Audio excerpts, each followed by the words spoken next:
Semenjak profesor dan pemimpin Melayu Malaysia gencar melabeli budaya dan bahasa Indonesia dengan label Melayu, sejak itu pula netizen Indonesia mulai belajar mendalami sejarah Malaysia. Dan ternyata memang benar bahwa Indonesia dan Malaysia sangat berbeda. Kalau dari segi DNA mungkin mirip, tapi kan kemiripan DNA Indonesia bukan cuma mirip dengan kaum Melayu Malaysia. Perbedaan antara bangsa Indonesia dan kaum Melayu Malaysia terlihat pada karakter dan kepribadian. Jika diibaratkan, Indonesia ibarat elang Jawa, kuat, cepat, dan hebat. Elang Jawa sendiri dididik oleh kerasnya hukum alam.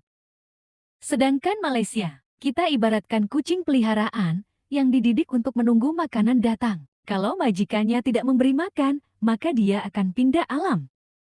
Kepribadian bangsa Indonesia dibentuk lewat sejarah yang berdarah-darah. Bahkan untuk menyatukan bangsa Indonesia, masih berdarah-darah. Tapi itulah konsekuensi yang harus diterima. Karena para pendahulu bangsa Indonesia lebih memilih mencabut pohon sampai ke akarnya, dibandingkan mempertahankan pohon warisan penjajah.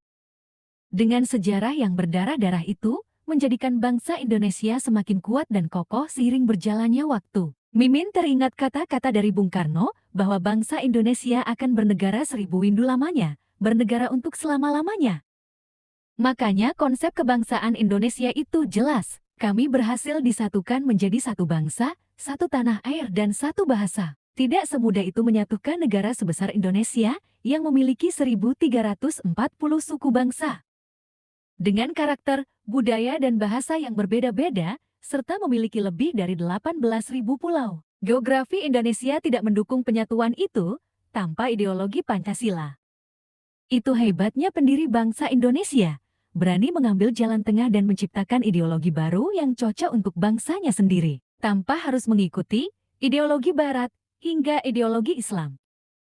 Berbeda dengan kaum Melayu Malaysia, mereka dididik oleh Barat untuk menghamba pada majikan. Sejarah kemerdekaan Malaysia hingga pembentukan Malaysia semuanya dibuatkan penjajah. Tidak ada dalam sejarahnya Malaysia menang dalam perang, jika Kesultanan Malaka mereka anggap besar. Itu karena kerjasama Kesultanan Malaka dengan Kekaisaran Tiongkok dan bangsa asing lainnya.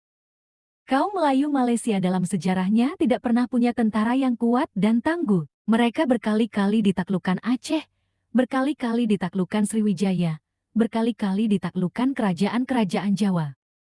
Jadi Malaysia ini sudah babak belur, makanya selalu dibayang-bayangi ketakutan dan selalu meminta perlindungan pada bangsa asing, contohnya Kekaisaran dari Tiongkok hingga Portugis. Bahkan hingga saat ini, mereka tidak punya kekuatan di bidang militer. Lihat saja di situs Global Firepower, mereka itu salah satu yang terlemah di Asia Tenggara. Singapura aja sekecil itu bisa meninggalkan Malaysia 12 tingkat. Singapura di peringkat ke-29, Malaysia di peringkat ke-42. Jadi Malaysia itu kalau dihajar Singapura tanpa ada keterlibatan bangsa asing, Singapura bisa dengan mudah membuat Malaysia kewalahan. Singapura hanya kalah di geografi Singapura tidak mendukung peperangan.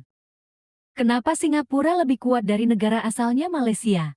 Ya karena mereka dididik oleh sejarah. Mereka dibuang, karena daerah mereka tidak punya nilai tukar saat itu. Sekarang mereka lebih kuat dan punya pengaruh di Asia Tenggara. Kenapa mereka lebih kuat?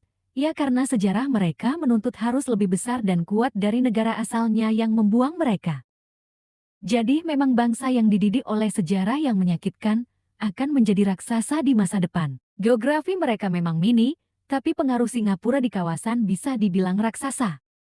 Jadi kesimpulannya di sini, kenapa Indonesia dan Malaysia berbeda? Karena dua bangsa ini dididik oleh sejarah yang berbeda. Bangsa Indonesia dididik oleh sejarah yang berdarah-darah. Sementara Malaysia dididik menjadi peliharaan Inggris untuk selama-lamanya. Mereka tidak akan bisa lepas dari Inggris selama Inggris masih berdiri kokoh. Pasti Inggris dan raja-raja Melayu saat itu punya perjanjian politik.